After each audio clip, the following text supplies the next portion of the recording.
So there's a very high risk that the game against Bournemouth this weekend could be called off as Storm Benjamin hits the UK. And we all know what Bournemouth's like when it gets windy. Welcome to the preview for Bournemouth versus Forest.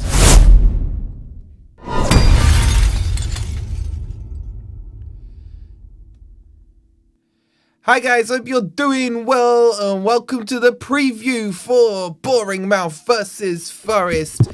Please make sure you've hit the like button, make sure you've subscribed, and yeah, just keep an eye on the weather because it's going to be gale force winds. I checked the weather report. It's going to be a whopping 16 miles per hour down on the south coast, and we know that crappy stadium of theirs can't handle any kind of wind with their roof.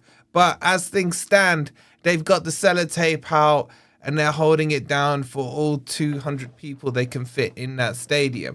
But in spite of the stadium issues, they're doing okay at the moment in the league. Obviously and clearly, they're in a false league position, just as I would like to think. But this is an important game, the first Premier League game under Sean Dyche, after he has a 100% record so far in the Europa League. And Forest could really do with breaking that bogey with the bogey team, Bogey Mouth.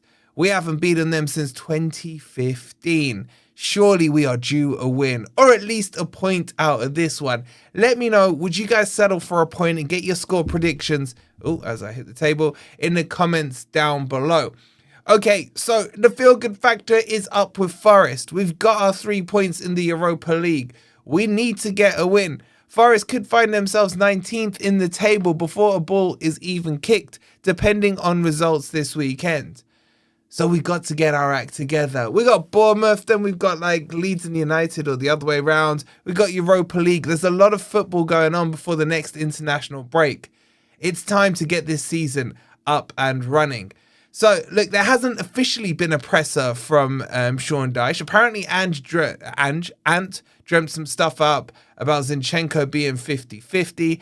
I've seen no information on it. So we're going to work on the assumption that who was fit for the last one will be fit for this one, and that Zinchenko probably won't be fit for this one. And that's a real shame for me. But let's get into the team sheet and see what we can muster together. So, this is the team that started against Porto. I think it's fair to say Zinchenko, it breaks my heart to take him out of the team. It really does. He's had such a huge impact. I don't know how we're going to survive without him, but we're just going to have to put this guy called Nico Williams, who I guess has been okay for like 2 years now. So Nico Williams, I think, will come into left back. Savona won the second penalty for Forest against Porto. I like him, but he still just looks a little awkward with his height. I like that back four, to be honest, with Sells in goal, playing as a proper defensive unit. I don't think we're going to see Milenkovic up here under Sean Dyche, so nothing there to worry about. Now, and I think most of you guys will agree with that back four plus keeper for this game on Sunday. Now, my big dilemma is, do we go at midfield 3 or do we go at midfield 2? The midfield 2 worked very well against Porto. I mean, they are two great players, aren't they? Douglas Luiz and Anderson. I do worry about Anderson, though. He's played so many games this season, not just for Forest, but internationally as well. At some point, the poor kid's going to need a rest. But not today, no, not Sunday. We're going to need him for Sunday. So I think he has to start. I think Douglas Luiz has to start.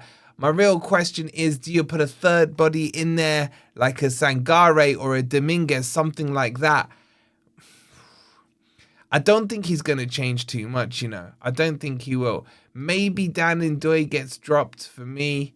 Hudson-Odoi stays out on the left-hand side here.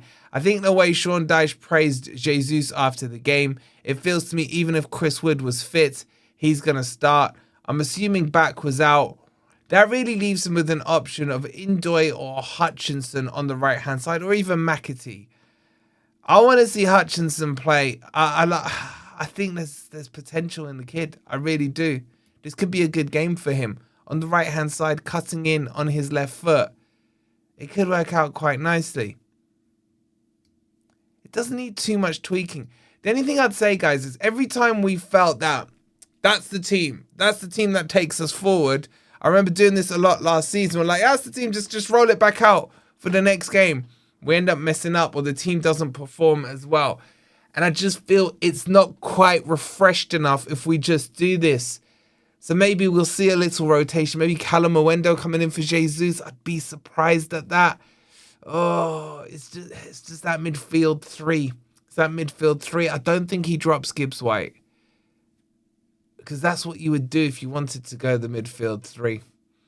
I think that's probably the team. And I like it. I like it a lot. Hutchinson or Ndoye, that's going to be the real change, I think. What do you think? Would you go with that team? Let me know in the comments. Okay, how does this one play out? I really want us to beat Bournemouth. I mean, I really want us to beat everyone, as do you guys, right? But I really, really want us to beat Bournemouth because they're just a crappy club.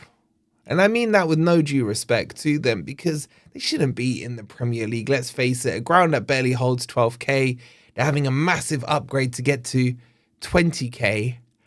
And they're third or fourth in the league at the start of the Premier League weekend. You know, joking aside, they have done well. I do like their manager. Iriola, I'd take him at Forest. He would come as well. It's an upgrade, isn't it? The players that we need to watch out for are clearly Semenyo. There's Semenyo FC this season. He has been fantastic. I remember speaking to Statman John when they signed him a couple of years ago. I was like, that's the player, man. And indeed he has been because he's added finishing into his game.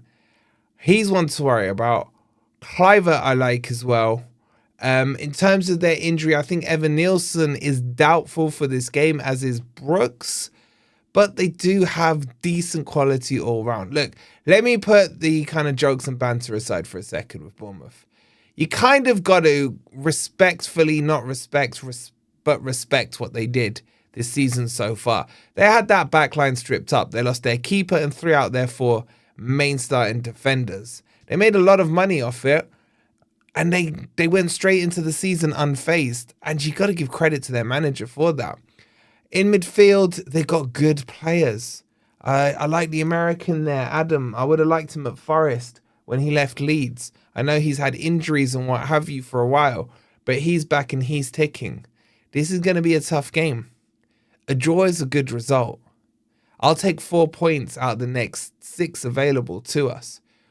But it would make it a bit hairy looking ahead into the next game. It's like, oh my God, we're still not out of the bottom 3, even though we're in a false position and all this stuff. A win sends my Dyche love level right up there with some of you guys. It really would. If Dyche gives me a win against Bournemouth and United, I'm all in on Dycheball. But can he do it? I'm going to say yes. I'm going to go Forest 1, Bournemouth 0. Or should I say Bournemouth 0, Forest 1. I just got a feeling we're due a win, they're due a loss. We're due a win against them and they're due a loss against us. They're probably the favourites for this game. We're the underdogs for this game. Everything's lining up for maybe a Forest win. I live in hope. What do you guys think? Get your predictions in the comments down below. We'll be back for the game tomorrow. Come on, Forest. Get this one done. Get the 3 points in the bag. And if you're travelling down there, be careful with the hurricane-like 16-mile-per-hour Storm Benjamin. Hit the like. Make sure you're subscribed. We'll see you tomorrow. Come on, you Reds.